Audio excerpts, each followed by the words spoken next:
আপনি কি ওই ব্যক্তিকে দেখেছেন যে কর্মফলকে অবিশ্বাস করে? ফাযালিকাল্লাযী ইয়াদউল ইয়াতীম, সে হলো ওই ব্যক্তি যেই ব্যক্তি এতিমকে ধাক্কা দেয়। আলেমরা কয় এতিমরে খাওয়াইলে সওয়াব, কর্মফল যে অস্বীকার করে হেরা কয় থুর, এগুলা হুজুর গো বানানো কথা। মানে কর্মফল অস্বীকার করে তো এতিমরে ধাক্কা দেয়, আরে থুর আন্দাজি মরার পর হেডা বামু কয় ফাও কথা। এই জন্য ধাক্কা দেয় এতিমরে। এতিমরে ধাক্কা দেওয়ার চার ব্যাখ্যা, বলেন কয়টা? এক নাম্বার আল্লাযী ইয়াকহারুল ইয়াতীমা, এতিমরে ধমক দেয়। দুই নাম্বার ওয়াজনিমুহু হাক্কাহু, এতিমের সম্পদ অন্যায়ভাবে আত্মসাৎ করে। তিন নাম্বার ওয়ালা ইউতিমুহু, এতিমকে খাওয়ায় না। চার নাম্বার ওয়ালা ইউহসিনু ইলাইহি, এতিমের প্রতি সদাচরণ করে না।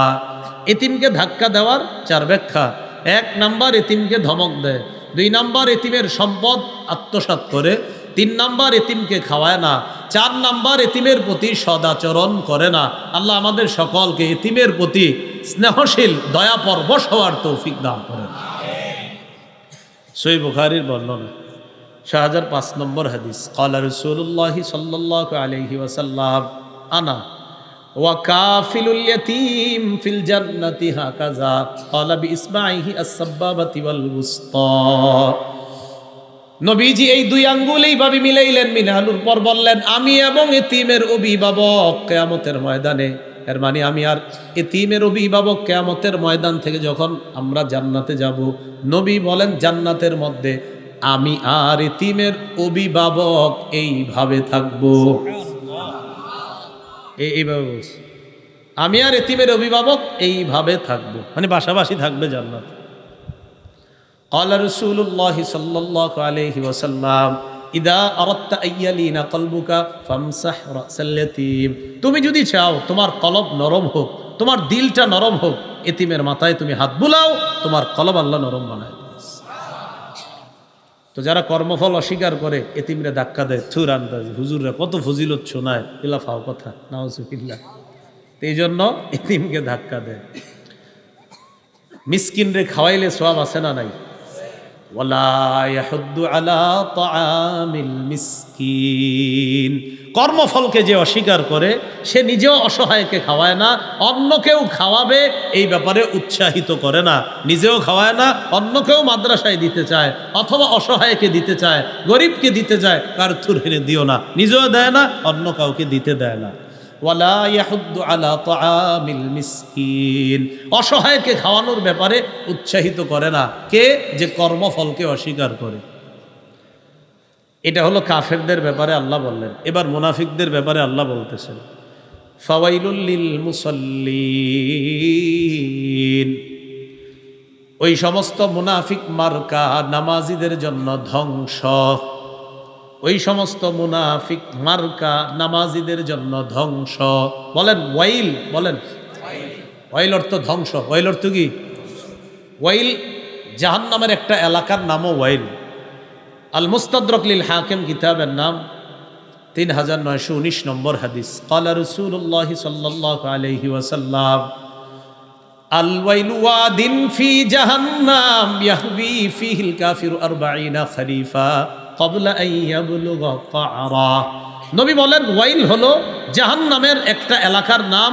এটা এত গভীর, এই গভীরে যাওয়ার আগ পর্যন্ত কাফের শুধু নিচে যাইতে থাকবে, 40 বছর শুধু নিচে যাইতে থাকবে, এত গভীর ওয়াইল এটা। ফাওয়াইলুল লিল মুসাল্লিন, মুনাফিক মার্কা নামাজীদের জন্য ধ্বংস। আল্লাযীনা হুম আন সালাতিহিম সাহুন, যারা নামাজে অলসতা করে। বলেন সবাই, যারা নামাজে কি করে? নামাজে অলসতার অনেক ব্যাখ্যা, আমরা আজকে 3টা ব্যাখ্যা জানবো। বলেন কয়টা? এক নাম্বার ব্যাখ্যা হলো, ওই ব্যক্তি যে ব্যক্তি নামাজ পড়লে যে সওয়াব আছে এই আশা তার নাই।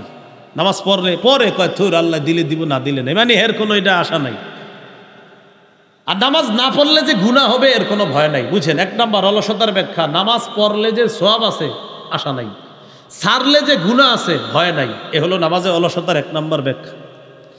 2 নাম্বার, যারা নামাজ পড়ে কিন্তু শেষ সময়ে গিয়ে পড়ে। 3 নাম্বার, নামাজ পড়েই না। নামাজে অলসতার কয় ব্যাখ্যা? 3টা। 1 নম্বর, নামাজ পড়লে যে সওয়াব আছে আশা নাই। গুনাহ আছে ছাইরা দিলে ভয় নাই। 2 নম্বর, শেষ সময়ে কোনো মতে নামাজ পড়ে, ঠোকর দেয় 4টা। 3 নম্বর, নামাজই পড়ে না। 1 নম্বর, সওয়াবের যে আশা করে না, আর গুনাহ করলে যে নামাজ ছাড়লে গুনাহ আছে ভয় করে না। আব্দুল্লাহ ইবনে আব্বাস রাদিয়াল্লাহু তাআলা আনহুমার বর্ণনা, তিনি বলেন, হুয়াল মুসাল্লি আল্লাযী ইযা সাল্লা লাম ইয়ারজুলাহা সাওয়াবা। এটা হলো ওই মুসল্লি যে নামাজ পড়ে কিন্তু সওয়াবের আশা করে না। অথবা ওই মুসল্লি ইযা লাম ইউসাল্লি, যে ব্যক্তি নামাজ পড়ে না, লাম ইয়াখশা আলাইহা ইকাবা, এই নামাজ না পড়লে যে গুনাহ হবে এই ভয় তার নাই। এটা হলো অলস মুসল্লি। তাহলে অলস মুসল্লি নামাজ পড়লে সওয়াব আছে, কত আছে কি হইছে, কয় গুনাহ আছে না পড়লে, কয় গুনাহ আছে তো কি হইছে, মানে এর কোনো সমস্যা নেই। এটা হলো অলস। 2 নম্বর, নামাজ গিয়া পরে একদম আপনার শেষ সময়। আবুল আলিয়া রহমতুল্লাহি আলাইহি বলেন, লা ইউসাল্লুনাহা লিমাওয়াকিতিহা, যারা টাইম মতো নামাজটা পড়ে না, বাল ইউআখিরুনাহা ইলা আখিরিল ওয়াক্ত, বলে একদম শেষ সময় পর্যন্ত বিলম্ব করে, কোনো মতে গিয়ে শেষ সময় পড়ে। এটা দ্বিতীয় ব্যাখ্যা। আবু দাউদ শরীফের বর্ণনা, 413 নম্বর হাদিস। ক্বালা রাসূলুল্লাহ সাল্লাল্লাহু আলাইহি ওয়াসাল্লাম, নবীজি বলেন, তিলকা সালাতুল মুনাফিকিনা, তিলকা সালাতুল মুনাফিকিন, তিলকা সালাতুল মুনাফিকিন, ইয়াজলিসু আহাদুহুম হাত্তা ইযা আসফারাতিশ শামস কামা নাকরা আরবাআ লা ইয়াযকুরুল্লাহা ফিহা ইল্লা কালিলা। নবী বলেন, এটা মুনাফিকের নামাজ, এটা মুনাফিকের নামাজ, এটা মুনাফিকের নামাজ। 3 বার বলার পর বললেন, ইয়াজলিসু আহাদুহুম, আসরের নামাজের পরে। কিভাবে? একটু পরে হাত্তা ইযা আসফারাতিশ শামস, পরে করতে করতে সূর্যটা হলুদ বর্ণ ধারণ করে। আও কানাত বাইনা কারনাই শাইতান, অথবা সূর্যটা শয়তানের 2 শিঙের বরাবর হয়। আও আলা কারনাই শয়তান, অথবা শয়তানের 2 শিঙের উপরে থাকে। ওই সূর্য যখন ডুবে আর কি, হজরতে কামা, তখন কোনো মতে মা অথবা বিবি কয়, আরে নামাজ পড়ো, তে হে উইঠা নামাজ পড়ে, কয় নাকরা আরবাআ, 4টা ঠুকুর মারে নামাজে, তাড়াতাড়ি পড়ে। নবী বলেন, তিলকা সালাতুল মুনাফিকিন, এটা মুনাফিকের নামাজ, এটা মুনাফিকের নামাজ, এটা মুনাফিকের নামাজ। আল্লাযীনা হুম আন সালাতিহিম সাহুন, নামাজে অলসতা করে। আসেন এরকম? তো এটা হলো নামাজে যারা অলসতা করার দ্বিতীয় ব্যাখ্যা। নামাজে অলসতা করার 3 নম্বর ব্যাখ্যা, নামাজ পড়েই না।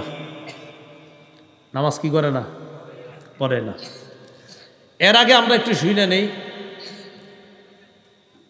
নামাজে যারা অলসতা করে এটার ব্যাপারে একটু পরে বলতেছি। আর নামাজ পড়েই না যারা, এটা একটু শোনেন।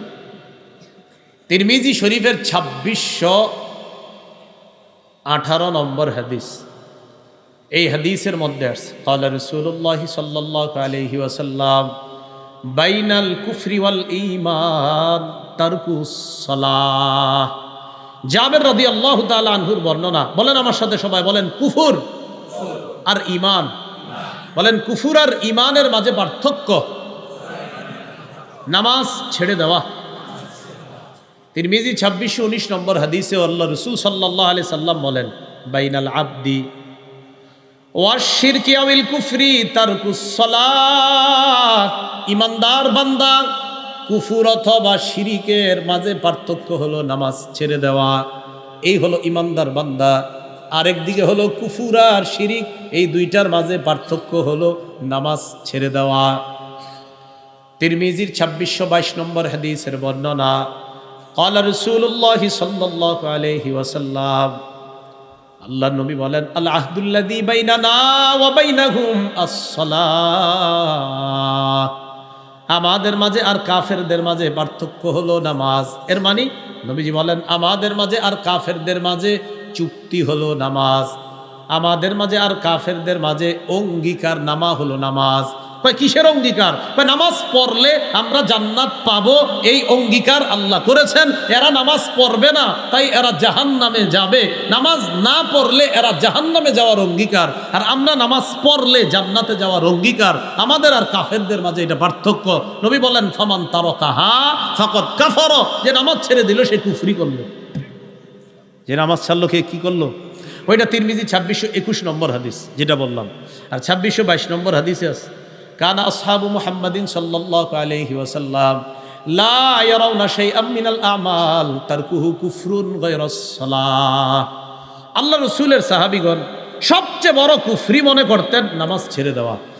রসুলের সাহাবীরা নামাজ ছেড়ে দেওয়ার চাইতে বড় কুফরি আর অন্য কোনো কিছুকে মনে করতেন না। তারা মনে করতেন নামাজ ছেড়ে দেয় যে এটাই সবচেয়ে বড় কুফরি। বলেন নাউজুবিল্লাহ।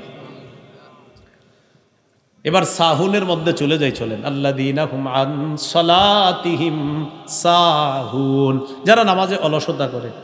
সাধারণত আমরা 3 ওয়াক্ত নামাজে অলসতা করি। জোরে বলেন কয় ওয়াক্ত? ফজর, আসর, এশা। বলেন তো কি? ফজর, আসর, এশা। জোহরের সময় অফিস আদালতের মসজিদ সহ সব মসজিদে মুসল্লি বেশি। মাগরিবের সময় গ্রামগঞ্জের মসজিদ সহ শহরের মসজিদ সহ সব মসজিদে মুসল্লি বেশি। অস্বাভাবিকভাবে ফজরের নামাজ, আসরের নামাজ আর এশার নামাজে মুসল্লি থাকে না। ফজরে কেন থাকে না? ওই 3টা পর্যন্ত সবাই তাহাজ্জুদ পড়ে, পড়ার পরে ঘুমায়, তো এই জন্য ফজরে থাকে না। আর আসরে আপনার থাকে না কেন? ওই যুবকরা খেলতে যায়, আরেক দল যায় বাজারে। আর এশার নামাজে ইবলিস কয় সময় এখনো অনেক আছে, একটু পরে পর, একটু পরে পর, একটু পরে পর করতে করতে আর পড়ায় না। এই 3 ওয়াক্ত নামাজ। মুসলিম শরীফের বর্ণনা 1377 নম্বর হাদিস। আমাদের মাদ্রাসার পাঠ্যপুস্তক অনুসারে 656 নম্বর হাদিস। কিতাব আল মাসাজিদ ওয়া মাওয়াদিউস সালাহ, বাব ফদলু সালাতিল ইশা ওয়াল ফাজরি ফি জামাআহ। রাসূলুল্লাহ সাল্লাল্লাহু আলাইহি সাল্লামের সাহাবী উসমান গনি রাদিয়াল্লাহু তাআলা আনহুর বর্ণনা। ক্বালা রাসূলুল্লাহ সাল্লাল্লাহু আলাইহি ওয়াসাল্লাম মান সাল্লাল ইশা ফি জামাআহ, কোন মুসলমান যদি এশার নামাজ জামাতের সাথে আদায় করে, ফাকাদ নামা কামা নিসফাল লাইল, ওই ব্যক্তি কেমন যেন অর্ধেক রাত দাঁড়ায়া ইবাদতের সওয়াব পেয়ে যায়। আজকে এশা যারা জামাতে পড়ছেন, আপনি ঘুমায়া থাকবেন, ঘুমে থাকলেও অর্ধেক রাত দাঁড়ায়া দাঁড়ায় ইবাদতের সওয়াব পাবেন। এরপরে এশার নামাজের পর কোন নামাজ? ওয়ামান সাল্লাস সুবহা ফি জামাআহ, কোন মুসলমান যদি ফজরের নামাজ জামাতে পড়ে, ফাকান্নামা সাল্লাল লাইলা কুল্লাহ, ওই মুসলমানটা সারা রাত নামাজ পড়ার সওয়াব পেয়ে যায়। এশা পড়া ঘুমায়া গেছেন, ঘুম থেকে জাগ্রত হয়ে ফজর পড়ছেন, এশা পড়া ঘুমায়া গেছেন, অর্ধেক রাতের সওয়াব। জায়গা ফজর পড়ছেন, সারা রাত নামাজের সওয়াব। আল্লাহ আমাদেরকে আমল করার তৌফিক দান করেন। তিরমিজি শরীফের বর্ণনা 2164 নম্বর হাদিস। আবওয়াবুল ফিতানা রাসূলিল্লাহি সাল্লাল্লাহু আলাইহি সাল্লাম, বাব মান সাল্লা সুবহা ফাহুয়া ফি জিম্মাতিল্লাহ, কোন ব্যক্তি যদি ফজরের নামাজ পড়ে সে আল্লাহর জিম্মায় চলে যায়। ক্বালা রাসূলুল্লাহি সাল্লাল্লাহু আলাইহি ওয়াসাল্লাম, আল্লাহ নবী বলেন মান সাল্লা সুবহা ফাহুয়া ফি জিম্মাতিল্লাহ, কোন মুসলমান যদি ফজরের নামাজ পড়ে সে আল্লাহর জিম্মায় চলে যায়। ফালা ইউতবিআন্নাকুমুল্লাহু বিশাইইম মিন জিম্মাতিহি, আল্লাহ যেন কিয়ামতের ময়দানে তার জিম্মার ব্যাপারে তোমাদেরকে প্রশ্ন না করে। এর মানে যেই ব্যক্তি ফজর পড়ে তার উপর যদি আমরা জুলুম নির্যাতন করি, কিয়ামতের ময়দানে আল্লাহ বলবেন আমার ফজর আদায়কারী বান্দার উপর কেন তুমি জুলুম করলা? ফজর যে আদায় করছে সে না আমার জিম্মায় ছিল, আমার জিম্মার মানুষটারে নিয়ে তুমি কেন জুলুম করলা? এই জন্য যারা ফজর পড়বেন, কেউ ঝগড়া করতে আসলে বলবেন ভাই ফজরের নামাজ পড়ছি, ফাইজলামি করেন না, আমি আল্লাহর জিম্মায় আছি। আরে বুঝে আসছেন? হ্যাঁ, হাজ্জাজ বিন ইউসুফ দায়িত্ব দিছে একজনকে যে অমুকরে যেখানে পাবা শাস্তি দিবা। হাজ্জাজ তো বড় জালেম ছিল, ঐতিহাসিক কথা। তো হাজ্জাজ কিছুক্ষণ পর বিকালবেলা বা ওই দিন জিজ্ঞাসা করছে অমুকরে শাস্তি দিছো? কয় না। কেন দাও নাই? ওই লোক ফজরের নামাজ পড়ছে। কি পড়ছে? আমি এর যখন শাস্তি দিব জিজ্ঞাসা করছি তুমি ফজর পড়ছো? কয় হ্যাঁ। তারপর ছেড়ে দিস। কয় কেন? ওই রসুল বলছে যে ফজর পড়ে সে আল্লাহর জিম্মায় থাকে, বলেন এই লোকটারে আমি কেমনি শাস্তি দিই? না পড়েন না আপনারা, আপনারা তো তাহাজ্জুদ পড়েন 3টা পর্যন্ত। আবু দাউদ শরীফের হাদিস 561 নম্বর হাদিস। কিতাব আস-সালাহ, বাবুল মা জাআ ফিল মাশি ফি যুলামি ইলাল মাসাজিদ, অন্ধকারে হাইটা মসজিদে যাওয়া। কয় নামাজে অন্ধকারে হাঁটি? ফজর আর এশা। ক্বালা রাসূলুল্লাহি সাল্লাল্লাহু আলাইহি ওয়াসাল্লাম বাশশিরিল মাশাঈনা ফিজ যুলাম ইলাল মাসাজিদ বিন নূরিত তামি ইয়াউমাল কিয়ামাহ, যারা অন্ধকারে হেঁটে মসজিদের মধ্যে যায়, আল্লাহ নবী বলেন তাদেরকে সুসংবাদ জানায়া দাও, দুনিয়াতে অন্ধকারে হেঁটে মসজিদের মধ্যে যায়, কিয়ামতের ময়দানে পরিপূর্ণ নূরের সুসংবাদ জানায়া দাও। কিসের? নূরের। মানুষ নূরের তৈরি, দেখছি নিডায় পড়ছে। কিসের সুসংবাদ? তাহলে নূর বললেই নূরের তৈরি হয় না, এটা মাথায় রেখেন। এটা নিয়ে আমি একটা ওয়াজ করবো ইনশাল্লাহ, মাথায় রেখেন। নূরের মানে নূর বললে যে নূরের তৈরি হয় না, এটা তো দলিল আজকে 4-5টা দিছি। দলিল তো এতগুলো হবে, আরো বেশি ইনশাল্লাহ, এতগুলো কম হয়েছে, আরো বেশি হবে। মানে নূর বললে যে নূরের তৈরি না, শুধু খালি লেখবেন আর লেখবেন আর বলবেন ভাই ঝগড়াঝাটি করেন না, কথা হবে দলিলে। মনে রাখবেন হকের দলিল কোরআন সুন্নাহ, বাতিলের দলিল অমুকে আর তমুকে। সারা জীবন মনে রাখবেন। এই জন্য ইনশাল্লাহ আপনারা হতাশ হওয়ার কিছু নেই, হকের দলিল সবসময় কোরআন সুন্নাহ, এটা মাথায় রাখবেন। রসুলের জন্মদিন নিয়ে আমার বক্তব্যটা শুনছেন না সবাই? তো দেখেন বক্তব্যে কেউ কাউন্টার দিতে পারে নাই, কারণ কাউন্টার কারে দিব? হয়তো আমি আয়াত খুশি না হয় হাদিস খুশি, কারে কইব কি? তো এই জন্য না শেষে কি করে মুখটা খারাপ করে একটা গালি দিয়ে দেয়। আল্লাহ হেফাজত করেন। তো বলছিলাম অন্ধকারে হাইটা গেলে কিয়ামতের ময়দানে পরিপূর্ণ নূরের সুসংবাদ। আল্লাহ ফখরা ফালিল্লাহিল হামদ, বলেন আলহামদুলিল্লাহ। মুসলিম শরীফের বর্ণনা 1322 নম্বর হাদিস, আমাদের মাদ্রাসার পাঠ্যপুস্তক অনুসারে 634 নম্বর হাদিস। ক্বালা রাসূলুল্লাহ সাল্লাল্লাহু আলাইহি ওয়াসাল্লাম, আল্লাহ নবী বলেন লাইয়ালি জান্নার আহাদুন সাল্লা ক্বাবলা তুলুইশ শামসি ওয়া ক্বাবলা গুরুবিহা। বলেন ওই ব্যক্তি, বলেন ওই ব্যক্তি কিছুতেই জাহান্নামে যাবে না যে ব্যক্তি সূর্য উঠার আগে এবং সূর্য ডুবার আগে নামাজ আদায় করে, সে কিছুতেই জাহান্নামে যাবে না। সূর্য উঠার আগে কোন নামাজ? ফজর। ডুবার আগে বাকি দিন উক্ত করেন না, ওইগুলা তো পড়বেনি, এটা গুরুত্ব, মানে এগুলা যে গুরুত্ব দিবে অন্যগুলা সে এমনি পড়বে। তাহলে রাসূল সাল্লাল্লাহু আলাইহি সাল্লাম বলেন লাইয়ালিজা বলছে কিছুতেই সে জাহান্নামে যাবে না যে সূর্য উঠার আগের নামাজ আর সূর্য ডুবার আগে তথা ফজর ও আসর নামাজ পড়বে, সে কিছুতেই যাবে না। নবী কেন বলছে? কারণ আমার কোনো উম্মত যদি এই দুই উক্ত পড়তে পারে, অন্যগুলা সে সহজে পড়বে, কারণ এইগুলা সে অলসতা করবে। সহিহ বুখারীর বর্ণনা 574 নম্বর হাদিস। ক্বালা রাসূলুল্লাহ সাল্লাল্লাহু আলাইহি ওয়াসাল্লাম, মান সাল্লাল বারদাইন দাখালাল জান্নাহ। আল্লাহ নবী বলেন দুই ঠান্ডার নামাজ যে পড়বে ওই ব্যক্তি জান্নাতে প্রবেশ করবে। কয় ঠান্ডার নামাজ? একটা হলো ফজর আর একটা হলো আসর। ফজরের সময় আবহাওয়াটা একটু ঠান্ডা থাকে, আসরের সময় আবহাওয়াটা নাতিশীতোষ্ণ, ঠান্ডাও না গরমও না, বাকি ঠান্ডার দিকেই চলে যাচ্ছে। এই দুই ঠান্ডার নামাজ যে পড়বে সে জান্নাতে যাবে। সহিহ বুখারীর বর্ণনা 657 নম্বর হাদিস। আল্লাহর দরবারে আমাদের নামটা প্রতিদিন যেন উচ্চারিত হয়, এটা কারা কারা চাই? চাইনি সবাই? আমরা যদি চাই ইনশাল্লাহ আগামীকাল থেকেই শুরু হয়ে যাবে, বলেন ইনশাল্লাহ। হ্যাঁ, শুরু হয়ে যাবে, একদম সহজ। আমার বয়ান কিন্তু কঠিন না, একদম সহজে কইলে আমি, আপনারা টেনশনে পড়লেন না যে হুজুর না জানি কি কয়, কিচ্ছু না, একদম সহজ কথা।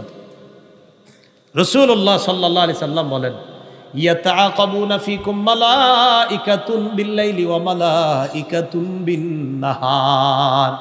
প্রতিদিন তোমাদের কাছে পালাক্রমে দুই দল ফেরেশতা আসে, রাতের ফেরেশতা, দিনের ফেরেশতা। ওয়ায়াজতাবিউনা ফি সালাতিল আসরি ওয়াল ফাজরি, ফজর আর আসরের সময় একত্রিত হয়। সুম্মা ইয়ারজুল্লাযিনা বাতু ফীকুম, রাতের বেলা যেই ফেরেশতাগুলা থাকে, থাকার পর এরা যখন আল্লাহর কাছে যায়, আজকে আসরের নামাজ আমরা যারা আদায় করছি, আজকে আসর যারা পড়ছেন, এই আসর পড়ার পর ওই টাইমে একদল ফেরেশতা আসছে। এরা কতক্ষণ থাকবে? ফজর পর্যন্ত তারা থাকবে। আসরের সময় একদল ফেরেশতা আসছে, এরা কিন্তু এখনো আছে, এখনো আমার দেখতেছে, আমাদের কথা শুনতেছে। সুবহানাল্লাহ। এই আমাদেরকে দায়িত্ব পালন করে ফজর পর্যন্ত তারা থাকবে। ইয়ারুজুল্লাযীনা বাতু ফীকুম, যারা রাত্রিবেলা অবস্থান করবে, তারা যখন রাত্রি শেষ করে আল্লাহর কাছে যাবে, আল্লাহ তাদেরকে প্রশ্ন করবে, ফায়াসআলুহুম ওয়া হুয়া আ'লামু বিহিম, আল্লাহ আমাদের ব্যাপারে জানেন, এরপরে প্রশ্ন করবেন ফেরেশতারা, কাইফা তারাকতুম ইবাদি, আমার বান্দাদেরকে দুনিয়াতে কেমনে রাইখা আসছো একটু বলো তো। ফেরেশতারা জবাব দিবে, আল্লাহ আতাইনাহুম ইউসাল্লুনা তারাকনাহুম ওয়া হুম ইউসাল্লুনা, আল্লাহ যখন গেছি তখনও দেখি নামাজ পড়ে, যখন আসছি তখনও নামাজ পড়ে। আসরের সময় গেছি নামাজ পড়ে, ফজরের সময় আসলাম মাবুদ, এগুলার নামাজে রাইখে আসছি। তো দেখছেন আমাদের নামটা প্রতিদিন আল্লাহর কাছে আলোচনা হবে যদি নামাজ পড়েন। আল্লাহ আমাদেরকে তৌফিক দান করেন। সহিহ বুখারীর বর্ণনা 555 নম্বর হাদিস। এতক্ষণ যে হাদিসটা বললাম এটা হলো 555 সহিহ বুখারীর 657 নম্বর হাদিসের মধ্যে আছে। রাসূলুল্লাহ সাল্লাল্লাহু আলাইহি সাল্লাম বলেন, লাইসা সালাতুন আসকালা আলাল মুনাফিকিনা মিনাল ফাজরি ওয়াল ইশা। জোরে বলবেন এটা আমার সাথে, বলেন মুনাফিকদের কাছে দুই নামাজ সবচেয়ে ভারী, ফজর আর এশা। কারা কারা পড়েন নাই? তাহলে কার কাছে সবচেয়ে ভারী দুই নামাজ? কোনটা কোনটা? লাউ ইয়ালামুনা মা ফীহিমা লা আতাউহুমা, লাউ ইয়ালামুনা মা ফীহিমা লা আতাউহুমা ওয়ালাউ হাবওয়া। রাসূলুল্লাহ সাল্লাল্লাহু আলাইহি ওয়াসাল্লাম বলেন, মানুষ যদি জানতো ফজর আর এশার নামাজের মধ্যে কি উপকার, মানুষ মাটির মধ্যে গড়াগড়ি হলেও ফজর আর এশার নামাজে উপস্থিত হইতো। এজন্য নিয়ত করে ফেলবেন যে আমি প্যারালাইজড হয়ে গেলেও যেন আমার সন্তানরা আমারে মসজিদে ফজর আর এশায় নিয়ে যায়। অন্য নামাজ প্যারালাইজড হয়ে যাওয়ার পরেও ওসিয়ত করা যে আমারে ফজর আর এশার নামাজে নিয়ে যাইবা, যেন আমি সেখানে গিয়ে উপস্থিত হতে পারি। কারণ আল্লাহ রসুল বলছেন ফজর আর এশার উপকার যদি মানুষ জানতো, হামাগুড়ি দিয়ে হলেও মানুষ ফজর আর এশার নামাজে উপস্থিত হইত। পড়বেন নি ফজর এশা ইনশাআল্লাহ? ওয়াদা, আল্লাহ কবুল করেন। তিরমিজি শরীফের হাদিস 586 নম্বর হাদিস। দেখেন পরিপূর্ণ পরিপূর্ণ পরিপূর্ণ, কয়বার কইছি? এই পরিপূর্ণ হজ আর উমরার সোয়াব, একদম অশুদ্ধ না বিশুদ্ধ সোয়াব প্রতিদিন কারা কারা চাই? কয়বার কইছি পরিপূর্ণ? দেখেন কি কয়, ক্বালা রাসূলুল্লাহ সাল্লাল্লাহু আলাইহি ওয়াসাল্লাম, জাযাকাল্লাহ, ঠিক আছে, বাস বাস। আল্লাহ নবী বলেন, মান সাল্লাল গাদাতা ফি জামাআ, কোন ব্যক্তি যদি ফজরের নামাজ জামাতের সাথে পড়ে, সুম্মা ক্বাদা ইয়াজকুরুল্লাহ, এরপর ওই ব্যক্তি বসে বসে আল্লাহর জিকির করে, আল্লাহর স্মরণ করে, সুবহানাল্লাহ, আলহামদুলিল্লাহ, লা ইলাহা ইল্লাল্লাহ, আল্লাহু আকবার, কোরআন পড়ে, কায়দা পড়ে, আমপারা পড়ে, তালিমের মধ্যে বসে, অথবা ধর্মীয় কোনো আলোচনা শুনে বা আলোচনা করে, ফজর পড়ার পর থেকে সূর্য ওঠা পর্যন্ত সে কোনো জিকিরে আছে, কোনো ধর্মীয় কাজে আছে। সূর্য ওঠার পর সাল্লা রাকাতাইন, 2 রাকাত ইশরাকের নামাজ পড়ে, ফজর নামাজ জামাতে, এরপর সূর্য ওঠার পর 2 রাকাত ইশরাকের নামাজ। নবী বলেন, কানাত লাহু কাজরি হাজ্জাতিন ওয়া উমরাতিন তাম্মাতিন তাম্মাতিন তাম্মা। আল্লাহ নবী বলেন তার আমল নামায় পরিপূর্ণ পরিপূর্ণ পরিপূর্ণ হজ উমরার সওয়াব লেখা হয়ে যায়। তাহলে ফজর নামাজ পড়তে হবে। কয় নামাজে আমরা অলসতা করি বেশি? তিন, ফজর, আসর, এশা। নবীজি ঘুরে ফিরে এই 3 ওয়াক্তের কথাই খুব বেশি বলতেছে। আল্লাহরে দেখবনি সবাই, হ্যাঁ? তাই একটা হাদিস শোনেন, আল্লাহরে যারা যারা দেখতে চাই, সহিহ বুখারীর 573 নম্বর হাদিস, জারির ইবনে আব্দুল্লাহ রাদিয়াল্লাহু তাআলা আনহুর বর্ণনা, তিনি বলেন, কুন্না ইনদা রাসূলিল্লাহি সাল্লাল্লাহু আলাইহি ওয়াসাল্লাম, আমরা নবীর কাছে, ইজ নাযারা ইলাল কমার লাইলাতাল বাদরি, পূর্ণিমার রাতে আল্লাহ রাসূল চন্দ্রের দিকে তাকাইলেন, তাকানোর পর বললেন, আমা ইন্নাকুম সাতারাউনা রাব্বাকুম কামা তারাউনা হাযা লা তুদাম্মুনা আও তুদাহুনা ফি রুয়াতিহি। আকাশের এই চাঁদ দেখতে যেমন তোমাদের কোনো সমস্যা হয় না, ভিড় করা ছাড়া সুন্দরভাবে কিয়ামতের ময়দানে তোমাদের রবকেও সরাসরি দেখতে কোনো সমস্যা হবে না। ভিড় করা লাগবে না, একদম সুন্দরভাবে দেখবা। তাহলে দেখতে চাইতো আল্লাহ নবী কয়, ফাইন ইসতাতাতুম আল্লা তুলাবু আলা সালাতিন ক্বাবলা তুলুইশ শামসি ওয়া ক্বাবলা গুরুবিহা, আল্লাহকে যদি দেখতে চাও 2টা নামাজ যেন তোমাদেরকে পরাজিত করতে না পারে। একটা হলো সূর্য ওঠার আগের নামাজ, আরেকটা হলো সূর্য ডুবার আগের নামাজ। ফজর যেন তোমাদেরকে পরাজিত করতে না পারে, আসর যেন তোমাদেরকে পরাজিত করতে না পারে। মানে এই 2টা নামাজ যেন তোমরা কখনো কাজা না করো, তাহলে আল্লাহকে দেখা সহজ হয়ে যাবে। বারবার বলতেছি, কিন্তু এগুলা নবী বলতেছে এগুলা যাদের জন্য সহজ হবে, অন্য নামাজগুলো এমনি পড়বে সহজে। কারণ জোহর আসর, জোহর মাগরিব মানুষ মাশাআল্লাহ অনেকেই পড়ে, কিন্তু অন্যগুলা অলসতা করে। আরেকটা হাদিস শুনেন, সহিহ বুখারীর 1142 নম্বর হাদিসের বর্ণনা। ক্বালা রাসূলুল্লাহ সাল্লাল্লাহু আলাইহি ওয়াসাল্লাম, আল্লাহ নবী বলেন, ইয়াকিদুশ শাইতান আলা কাফিয়াতি রাসি আহাদিকুম সালাসা উকাদিন ইদা হুয়া নামা। নবী বলেন, মানুষ যখন ঘুমায়, মানুষ যখন ঘুমাইতে যায়, তখন শয়তান তার মাথার পিছনে 3টা গিট দেয়। জোরে বলেন, কয়টা গিট? কয়টা? এই হাদিস পড়ার সময় আমার হাসি ওঠে। ওলামায়ে কেরাম আছেন, হাসি ওঠে এই কারণে, আমি চিন্তা করি ঘুমাইলেই না গিট দেয় যারা ঘুমায় না। হ্যাঁ, শয়তান কি ঘুমাইলে গিট দেয়? তো যে ঘুমায় না, যে এটা নিয়ে আসে, শয়তান কয় তুমি তো আমারে নিয়ে আসো, তোমার আর কি গিট দিব, তুমি থাকো, অমনি থাকো। তো এটা পড়ার সময় আমার খালি হাসি আসে। ক্লাসে যখন আপনার এটা আসে তখন আমি হাসি। তো অনেক সময় আমার সামনে, আমিও তালেবে এলেম, সামনে যারা ওনারাও ছাত্র ভাই, আমিও ছাত্র যাই, তো এরা বলে হয়তো হুজুর বইলা ফেলে আর কি, তো বলে যে হাসলেন কেন?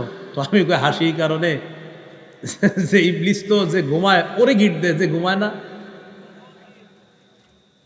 যে ঘুমায় না ইবলিস কয় আমি তোমারে কি গিট দিব, তুমি তো আমারে নিয়ে আসো, আর গিট দেওয়ার কি দরকার, তো তুমি ওটা নিয়ে থাকো।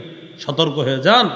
সূরা ইব্রাহিমের 22 নম্বর আয়াতে আছে, অকাল শাইতানু লাম্মা কুদিয়াল আমর, ফয়সালা যখন হয়ে যাবে, ইবলিস বক্তব্য দিবে তার অনুসারীদের সামনে কিয়ামতের মাঠে, ইন্নাল্লাহা ওয়াদাকুম ওয়াদাল হক, আল্লাহ তোমাদেরকে যে ওয়াদা করেছে সেটা সত্য, ওয়া ওয়া'আদতুকুম ফাআখলাফতুকুম, আমি যে ওয়াদা করেছি তোমাদেরকে এগুলো মিথ্যা, আমি সব খেলাফ করেছি। বলেছি সুদ খাইলে টাকা বাড়ে, তোমরাও বিশ্বাস করছো আমার কথা। বলেছি ঘুষ খাইলে টাকা বাড়ে, তোমরাও বিশ্বাস করেছো আমার কথা। তোমাদেরকে কত বুঝান আমি বুঝাইছি, আর সব বিশ্বাস করছো। এগুলো আমি সব মিথ্যা কথা কইছি। ইবলিস বুঝাবে, তো সেদিন বলবে শোনো এগুলো সব মিথ্যা কথা। হ্যাঁ, এরপর কি বলবে দেখেন, ওয়ামা কানা লি আলাইকুম মিন সুলতান ইল্লা আন দাউতুকুম ফাস্তাজাবতুম লি, তোমাদের উপর আমার কোনো কর্তৃত্ব ছিল না, আমি শুধু তোমাদেরকে দাওয়াত দিছি, তোমরা আমার দাওয়াত গ্রহণ করছো। ওর বলে কর্তৃত্ব ছিল না, কি জ্বালানটা জ্বালায়। আর সে সেদিন বলবে তোমাদের উপর আমার কোনো কর্তৃত্ব ছিল না, আমি ডাকছি, আমার কথা শুনছো, যেমনি বুঝাইছি অমনি বুঝছো। তো এবার সবাই তো চেতার কথা, তার মানে তুমি আমগরে উল্টা পাল্টা বুঝাইছো। ইবলিস কয় থামো, ফালা তালুমুনি, আমারে কিছু বলবা না, আমারে তিরস্কার করবা না, ওয়ালুমু আনফুসাকুম, নিজেদেরকে তিরস্কার করো। আমার কথা শুনছো কা? নিজেদেরকে তিরস্কার করো। মা আনা বিমুসরিখিকুম, আমি তোমাদের ফরিয়াদ শুনবো না। ওমা আনতুম বিমুসরিখিয়া, তোমরা আমার ফরিয়াদ শুনবা না। দুই দল মিলা চলো জাহান্নামে থাকি, চলো। হ্যাঁ, বিষয়টা হাসির হলেও কঠিন কথা। ইবলিস সেদিন বলবে আমি যা বলছি সব বিশ্বাস করছি। তো ইবলিস, আমরা যখন ঘুমাই, সহিহ বুখারীর 1142 নম্বর হাদিস, কয়টা গিট দেয়? ইয়াদরিবু কুল্লা উকদাতিন আলাইকা লাইলুন তাওয়ীল ফারকুদ, শীতকালে যন্ত্রণা বেশি করবে শীতকালে, কারণ লম্বা রাত। ও চায় না যে শীতকালে ইমানদার, কারণ ইমানদাররা শীতকালটাকে ইবাদতের বসন্তকাল হিসাবে নেয়, কারণ শীতকালে রাত বড়, আল্লাহর সাথে সম্পর্ক তৈরি করার একটা সুবর্ণ সুযোগ। তো ইবলিস কি করে? গিট দেয়ার পায়, লাইলুন তাওয়ীল, রাত এখন অনেক বাকি আছে, ফারকুদ, ঘুমাও ঘুমাও। ইবলিস কয় হ্যাঁ, এটা কিন্তু হাদিসের কথা, আলাইকা লাইলুন তাওয়ীল ফারকুদ, এই রাত এখন অনেক লম্বা, ঘুমাও ঘুমাও। প্রত্যেকটা গিট দেওয়ার সময় এই কথা বলে। ফাইনিস্তাই কজা, ওই ব্যক্তি যখন ঘুম থেকে জাগ্রত হয়, ফাজাকার আল্লাহ, আল্লাহর নাম স্মরণ করে, আলহামদুলিল্লাহিল্লাযী আহইয়ানা বা'দা মা আমাতানা, আলেমরা বললেন এরপরে নুশু ইলাইহিন নুশু। ছাত্ররা টান দিয়েন না, ছাত্র সমাজরাও টান দিবেন না, এটি পড়ার সময়। এবার ছাত্র আর ওলামায়ে কেরাম চুপ থাকেন, আবার পড়ি, দেখি অন্যরাও পড়েন আলহামদুলিল্লাহিল্লাযী, এরপরে কি? এরপরে আওয়াজ কইমা যাইতেছে কেন? হ্যাঁ, মিয়া ঘুমের তো ওঠার দোয়া পারেন না, আর ফেসবুকে স্ট্যাটাস দেন। কবি মাদ্রাসাগুলো একটু পরিবর্তন করা দরকার, শরম করে না? হ্যাঁ, মক্তবের বাচ্চা একটা দাঁড় করায় দেন, ও আপনারে সব শোনায়া দিবে। এখনো ওই বাচ্চা প্রস্রাব করে যে ঢিলা লইতো এটাই জানে না, কিন্তু ও আপনারে সবগুলা দোয়া মুখস্থ শোনায়া দিবে। আর আপনি লিখতেছেন এটা একটু পরিবর্তন করা দরকার, শরমত করার কথা। ঘুম থেকে ওঠার দোয়া পারে না, ঘুমে যাওয়ার সময় দোয়া পারে না, মাদ্রাসাগুলোকে একটু এটা করা দরকার সেটা, এরকম যদি কেউ করে না, শ্বাস করে ওরে বলবেন কি ঘুমে যাওয়ার দোয়াটা কোন তো এরকম। আমি শিওর তো আপনি 100 জনে 90 জনে করবো এটা কোনো কথা, করবেন হ্যাঁ এটাই কথা কন। হ্যাঁ, ঘুমে যাওয়ার দোয়া পারে না, ঘুম থেকে উঠার দোয়া পারে না। বাচ্চা প্রস্রাব কি নাপাক পাক এগুলা সে খালি শিখছে, বুঝে না এখনো। ও বুঝে যে প্রস্রাবখানায় যাইতে এই দোয়া, বের হয়ে এই দোয়া, বয়স হলো 5, 5.5, 6, ও তো এখনো বুঝেই না মাসালা কি জিনিস, কিন্তু মুখস্থ করে ফেলছে যে যাওয়ার সময় এই দোয়া, বের হওয়ার সময় এই দোয়া, ঘুমে যাওয়ার সময় এই দোয়া, ওঠার সময় এই দোয়া, খাওয়ার সময় এই দোয়া। তো আপনি কিভাবে ওদের বিরুদ্ধে লেখালেখি করেন? আপনার তো একটু লজ্জা থাকা দরকার। এদের কিনা লেখালেখি করে, উনি খুব গবেষক। তো ইবলিস কয় ঘুমাও, প্রথম গিট, দ্বিতীয় গিট, তৃতীয় গিট। যেই মাত্র লোকটা জাগ্রত হয়, হওয়ার পর যখন দোয়া পড়ে ইনহাল্লাত উকদাতুন, একটা গিট খুলে যায়। রইল কয়টা? 2টা। ফাইন তাওয়াদ্দা, এরপর যখন ওযু করে ইনহাল্লাত উকদা, আরেকটা গিট খুলে যায়। রইল কয়টা? ফাইন সাল্লাহ, সে যখন ফজর পড়ে ইনহাল্লাত উকদা, 3 নম্বর গিটটাও খুলে যায়। ফাসবাহা নাশীতান নাফসি, সে উদ্যমী হয়ে উৎফুল্ল মনে প্রভাত যাপন করে, প্রভাত শুরু করে, তার দিনটা উৎফুল্ল মনে, উদ্যমী মন নিয়ে তার দিনটা শুরু হয়। যে ব্যক্তি এটা করে আর কি। তো ঘুমের মধ্যে থাকলে কি আর এই উৎফুল্লতা পাওয়া যাবে? অথচ ভোরের হাওয়া কত বরকত। সহিহ বুখারীর বর্ণনা 3343 নম্বর হাদিস, রাসূলুল্লাহ সাল্লাল্লাহু আলাইহি সাল্লাম বলেন নুসিরতু বিস-সাবা, আমাকে ভোরের হাওয়া দ্বারা সাহায্য করা হয়েছে। কি হাওয়া দ্বারা? ওয়া উহলিকাত আদুন বিদ-দাবুর, পশ্চিমের প্রচন্ড ঠান্ডা বাতাস দ্বারা আদ জাতিকে ধ্বংস করা হয়েছে। সাহাবী বলেন কানা রাসূলুল্লাহ সাল্লাল্লাহু আলাইহি সাল্লাম ইজা বাআসা সারিয়াতান আও জাইশান বাআসাহুম আউয়ালান নাহার, রাসূল যখন কোনো দলকে জিহাদে পাঠাইতেন, ছোট বড় দলকে, তখন দিনের শুরু অংশে পাঠাইতেন, যেন দিনের শুরু অংশের পুরা বরকতটা নিয়ে তারা জিহাদের ময়দানে। তিরমিজি শরীফের 1212 নম্বর হাদিস। এই হাদিসের বর্ণনাকারী সাহাবী সখর আল গামিদি তিনি বলেন আল্লাহ রাসূল সাল্লাল্লাহু আলাইহি সাল্লাম বলেছেন আল্লাহুম্মা বারিক লি উম্মতি ফি বুকুরিহা, আল্লাহ আপনি আমার উম্মতের ভোর বেলার সময়টা ভরপুর বরকত দান করেন। তাহলে ঘুমে থাকলেই বরকত পাওয়া যাবে না? তো ওই সময় ঘুমানো যাবে না, ওই সময় উঠা ফজর পড়বেন, ফজরের পর ভোরের হাওয়াটা নিবেন, মাঠে ঘাটে একটু হাঁটবেন, এই হাওয়াগুলা নিবেন। কারণ আল্লাহ রাসূল বলছেন নুসিরতু বিস-সাবা, ভোরের হাওয়া দ্বারা আমাকে সাহায্য করা হয়েছে। তিরমিজির 1212 নম্বর হাদিসের বর্ণনাকারী সাহাবী কানা রাজুলান তাজিরা, তিনি ছিলেন একজন ব্যবসায়ী। উনি যখন কোনো ব্যবসায়ী দলকে কোনো কাজে পাঠাইতেন, একদম শুরুর দিকে পাঠাইতেন। কেন? নবী বলছে দিনের শুরুর ওই অংশটা বরকতময়, তাই তিনি ব্যবসার কাজটা শুরুতে করতেন। তিনি বলেন আল্লাহ আমার ব্যবসায় ভরপুর বরকত দান করছে। এজন্যই বলেন এজন্যই হেফজখানার ছাত্রদেরকে ভোরে উঠিয়ে দেওয়া হয় যেন কোরআন তাড়াতাড়ি মুখস্থ হয়ে যায়। বিরোধিতা করার আগে একটু পড়াশোনা করে বুঝে আসছে না? বিরোধিতা করে না, হেফজখানার ছেলেগুলো এত আগে কেন উঠানো হয়? আমি বলি যে আমি মানে এভাবে বলি একটু পড়াশোনা কইরেন যে কেন উঠানো হয়। আর আমি এই ব্যাপারে একটা বয়ান দিছি, কিন্তু হেফজখানার ছেলেদের কিনে লম্বা বয়ান দেখবেন কেন উঠানো হয়, বাচ্চাদেরকে ওই টাইমে উঠানো যায় আছে কিনা, সবগুলার পিছনে দলিল। কওমি মাদ্রাসা মানেই হলো কোরআন সুন্নাহর দলিল, মাথায় রাখবেন। এখানে দলিল ছাড়া কোনো কাজ নাই। বাচ্চারা রাত্রে ওঠে, দলিল আছে। যে এই বাচ্চাকে উঠানো হয়, দলিল আছে। নাবালেগ বাচ্চাকে উঠানো যাবে, দলিল আছে। বয়ান শুনে নেবেন। কোরআনের মর্যাদা ওই জায়গায় আমার লম্বা বয়ান আছে যে বাচ্চাদেরকে এই উঠানোর দলিল আছে কিনা। দলিল মানে ওখানে বুখারী মুসলিমের অসংখ্য দলিল দেওয়া হয়েছে। হেফজখানার সিস্টেম যে কোরআন হাদিস সম্মত, এই পক্ষে দলিল দেওয়া হয়েছে। মনে আসেনি কথা? আল্লাযীনাহুম আন সলাতিহিম সাহুন, নামাজে অলস। কয় নামাজে বেশি অলস? কি? ফজর, আসর আর এশা। তো আল্লাহ বলেন এটা হলো মুনাফিকদের কাজ, তাদের জন্য ধ্বংস। আল্লাযীনাহুম ইউরাউন, কয় মুনাফিকরা নামাজ পড়লেও দেখানোর জন্য পড়ে। কেন পড়ে? পড়লেও দেখানোর জন্য পড়ে। মুনাফিকরা নামাজ পড়ে কেন? দেখানোর জন্য। সূরা নিসার 142 নম্বর আয়াতে আল্লাহ বলেন ইন্নাল মুনাফিকিনা ইউখাদিউনাল্লাহা ওয়া হুয়া খাদিউহুম মুনাফিকরা আল্লাহরে ধোঁকা দেয়, অথচ আল্লাহ তাদেরকে ধোঁকার মধ্যে ফেলে রাখছে। ওয়া ইযা কামু ইলাস সালাত কামু কুসালা, এরা যখন নামাজে দাঁড়ায় অলস ভঙ্গিতে দাঁড়ায়। ইউরাউনান নাস, মানুষকে দেখানোর জন্য নামাজ পড়ে। এই দলটারে আপনারা জুমার দিন পাবেন।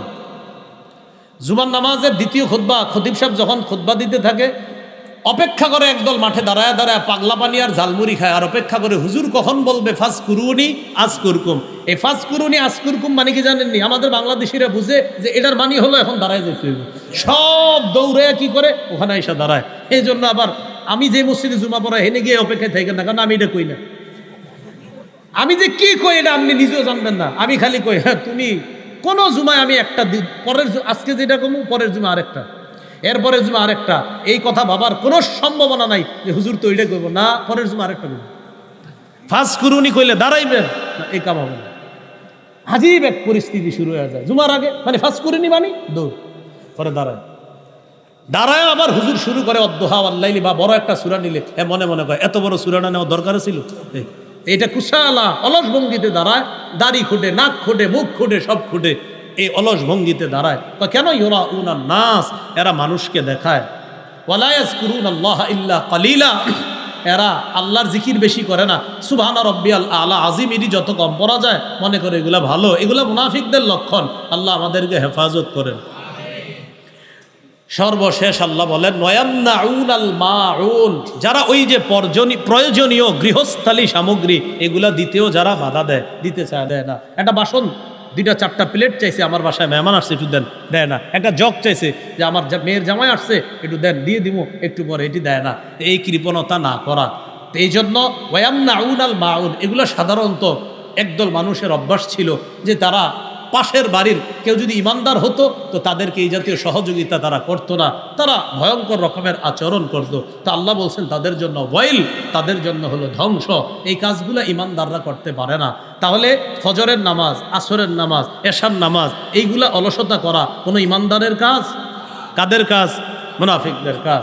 আর পরকালে যে আল্লাহ কর্মফল দিবে এটা অস্বীকার করা কাফেরদের কাজ। বলেন কার কাজ? কাফেরদের কাজ। তাহলে এই সূরা থেকে কি শিখলাম?